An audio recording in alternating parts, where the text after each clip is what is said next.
జై శ్రీరామ్. నమస్కారం అండి. 2025 సంవత్సరం ద్వాదశ రాశి వాళ్ళ ఫిబ్రవరి మాస ఫలితాలు, ఫిబ్రవరి నెలలో ద్వాదశ రాశి వాళ్ళకి ఎలాంటి ఫలితాలు రాబోతున్నాయో తెలుసుకుందాం.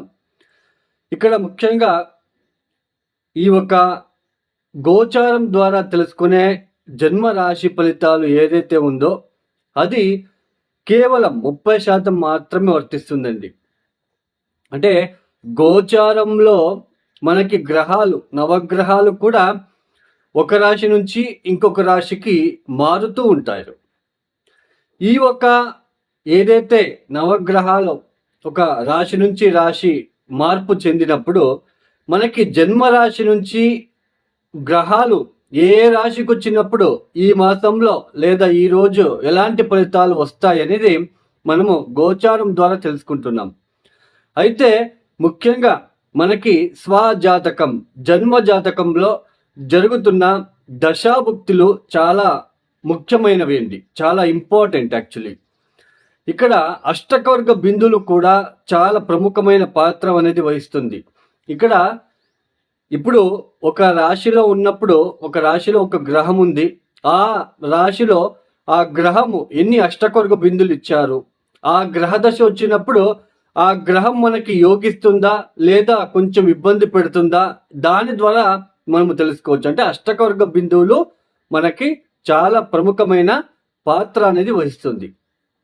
సో జన్మరాశి వేరు, మనకి లగ్నం వేరు అండి. మనం ఏ లగ్నంలో పుట్టామో ఆ లగ్నానికి యోగకారకులు ఎవరు, సో ఇలా ఆ లగ్నానికి యోగకారకులు ఎక్కడ ఉన్నారు అవన్నీ తెలుసుకొని మనకు దశాభుక్తి ఏది జరుగుతుంది అది చూసుకొని, ఒకవేళ మన జన్మ జాతకంలో గ్రహ దశలు బాగాలేనప్పుడు ఇలా గోచారంలో కొన్ని ఒక గ్రహాల మార్పులు చెందినప్పుడు మనకి కొన్ని మంచి ఫలితాలు వస్తూ ఉంటాయి.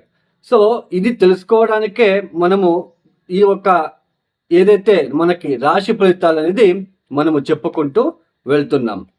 అయితే ఇక్కడ మీకు స్వజాతకం, జన్మ జాతకంలో ఉంటున్న ఒక విషయాలని మీరు తెలుసుకోవాలనుకుంటే ఇక్కడ ముఖ్యంగా కింద స్క్రాల్ అవుతున్న నా నంబర్కి మీరు నేరుగా కాంటాక్ట్ అవ్వచ్చు. అంటే రాబోయే రోజులలో మీ జన్మ జాతకం పరిశీలన చేసి ఎటువంటి మీకు దశలు జరుగుతున్నాయి, మీరు ఏ సమస్యలు పడుతున్నారు, ఆ సమస్యలకి ఎటువంటి ఈజీ రెమెడీస్ అండి. ఇక్కడ చాలా సులువైన, మీరే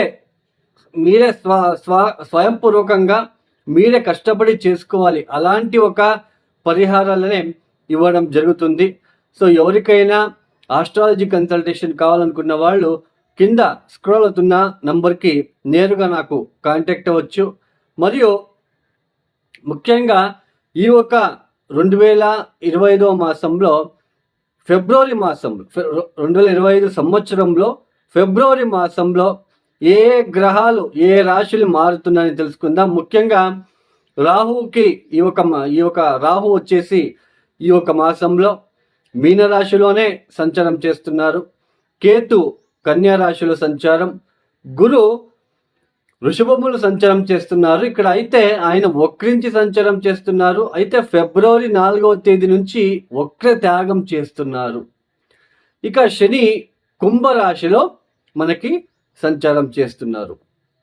ఇక కుజుడు వచ్చేసి ఈ ఒక ఫిబ్రవరి మాసంలో మనకి మిథున రాశిలో సంచారం చేస్తూ ఫిబ్రవరి 24వ తేదీ నుంచి ఆయన కూడా వక్ర త్యాగం చేస్తున్నారు. అంటే ఫిబ్రవరి 24వ తేదీ వరకు వక్రించి సంచారం, ఫిబ్రవరి 24వ తేదీ తర్వాత వక్రత్యాగం చేసి సంచారాన్ని ప్రారంభం చేస్తున్నారు.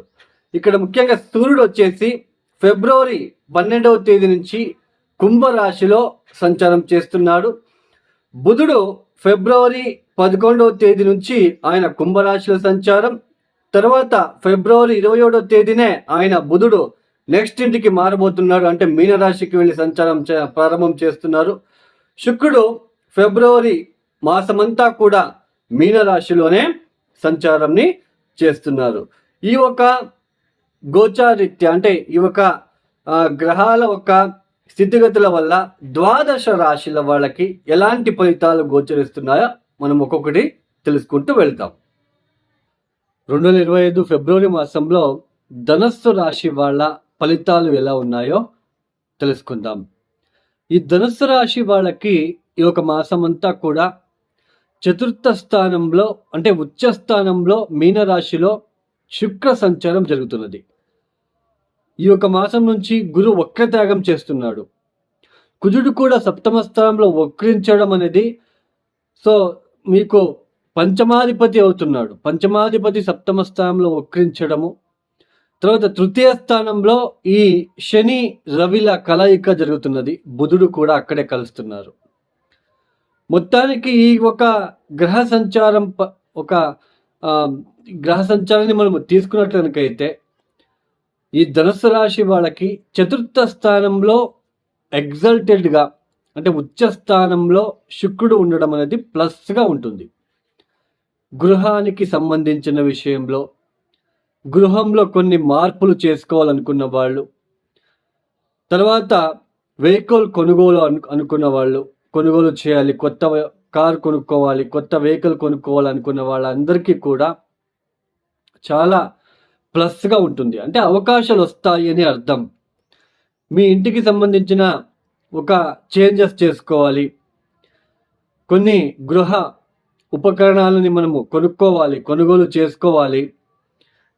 లగ్జరీ ఐటమ్స్, ఫ్రిడ్జ్, కొత్త టీవీ, కొత్త కార్ట్ లాంటివి, ఇలాంటివన్నీ కూడా మీరు కొనుగోలు చేయడానికి అవకాశాలు ఉంటాయి ఈ ఒక మాసంలో.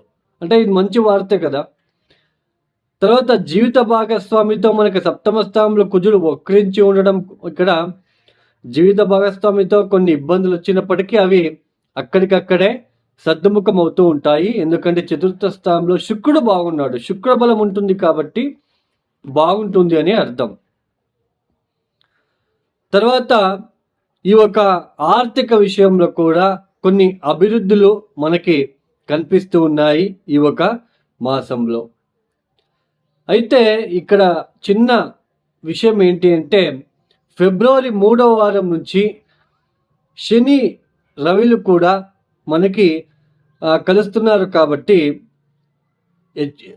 అందులోనూ ఫిబ్రవరి 4వ వారంలో చాలా క్లోజ్ డీప్ కంజంక్షన్కి వెళ్తున్నారు దగ్గరికి. ఈ ఒక ఫిబ్రవరి 4వ వారం నుంచి కూడా కొంచెం పితృవులకి సంబంధించిన విషయంలో జాగ్రత్తగా ఉండాలి. అంటే తండ్రికి ఏదైనా ఆరోగ్య సమస్యలు, తర్వాత హైయర్ ఎడ్యుకేషన్ చేసే వాళ్ళకి కొన్ని అనుకోని చిన్నపాటి ఇబ్బందులు, ఇలాంటివన్నీ వచ్చినప్పటికీ కూడా మనకి కేంద్ర స్థానాలలో మనకి శుక్రగ్రహ లాంటివి ఉంటున్నారు కాబట్టి, సప్తమ స్థానంలో కుజుడు వక్రించాడు కాబట్టి, తర్వాత గురు వక్రత్యాగం చేస్తున్నాడు కాబట్టి, ఇలాంటివి ఎన్ని ఇబ్బందులు వచ్చినప్పటికీ కూడా కొన్ని పాజిటివ్ కూడా జరగడానికి అవకాశాలు ఉంటాయి. అంటే వాటి నుంచి మీరు బయటపడే అవకాశాలు ఎక్కువగా ఈ ఒక మాసంలో కనిపిస్తున్నాయని తెలుసుకోవచ్చు. స్త్రీలకు కూడా చాలా బాగుంటుంది. ఏదైనా బంగారం కొనుక్కోవాలనుకున్న వాళ్ళు, చాలా రోజుల నుంచి ప్లానింగ్లో ఉన్నవాళ్ళు ఈ యొక్క మాసంలో సడన్గా అవి కొనుగోలు చేయడానికి అవకాశాలు వస్తాయి.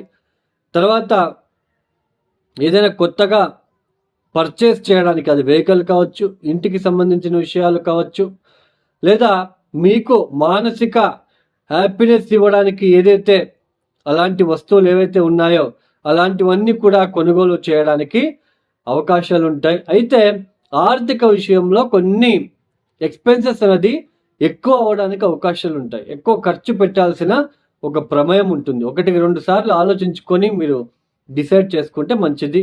ఇంకా ఉద్యోగ వ్యాపారాలలో కూడా కొన్ని మిశ్రమ ఫలితాలు ఉన్నప్పటికీ వాటి నుంచి మీరు బయటపడే ఆస్కారాలు కూడా మనకి కనిపిస్తూ ఉన్నాయనే తెలుసుకోవచ్చు. మీ పంచమాధిపతి ఒక దృష్టి దశమ స్థానం మీద ఉంటుంది కాబట్టి, కుజుడు ఒక దృష్టి దశమ స్థానం మీద ఉంటుంది కాబట్టి, కొన్ని ఉద్యోగంలో కొన్ని ఒత్తిడులు, కొన్ని ఫ్రస్ట్రేషన్లు వచ్చినప్పటికీ వాటిని తట్టుకొని నిలబడే ఒక శక్తిని కూడా మీకు ఈ ఒక మాసంలో చూడవచ్చు. మొత్తానికి ధనుసు రాశి వాళ్ళకి అన్ని రకాలుగా కొన్ని పాజిటివ్గా ముందుకు సాగడానికి అవకాశాలు కనిపిస్తున్నాయి, గోచరిస్తున్నాయి ఈ ఒక మాసంలో. ఈ ఒక మాసంలో ధనుసు రాశి వాళ్ళు తప్పనిసరిగా ప్రతిరోజు సిద్ధమంగళ స్తోత్రం, దత్తాత్రేయ చరిత్ర లాంటివి పారాయణం చేసుకోవడము, వీలైతే గురువారం పూట లడ్డు లాంటివి ప్రసాదాన్ని రూపంలో దత్తాత్రేయ ఆలయము లేదా ఈ యొక్క రాఘవేంద్ర స్వామి ఆలయము లేదా దక్షిణామూర్తి ఆలయానికి వెళ్ళి ప్రసాదం రూపంలో ఇవ్వడానికి మీరు ప్రయత్నాలు చేసుకోండి. ప్రతిరోజు కూడా మీరు కాలభైరవేశ్వర గాయత్రి మంత్రాన్ని పఠించుకోవడానికి మీరు ప్రయత్నాలు చేసుకుంటే మంచిది. మంగళవారం పూట లక్ష్మీ నరసింహస్వామి ఆలయంలో కొన్ని దాళింబకాయను మీరు అక్కడ ఉన్న పంతులకి ఇవ్వడానికి ప్రయత్నాలు చేసుకోండి. ఈ ఒక వీడియో మీకు నచ్చితే లైక్ చేయండి, షేర్ చేయండి, సబ్స్క్రైబ్ చేసుకోండి. సర్వే జనో సుఖినో భవంతు. ధన్యవాదములు. జై శ్రీరామ్.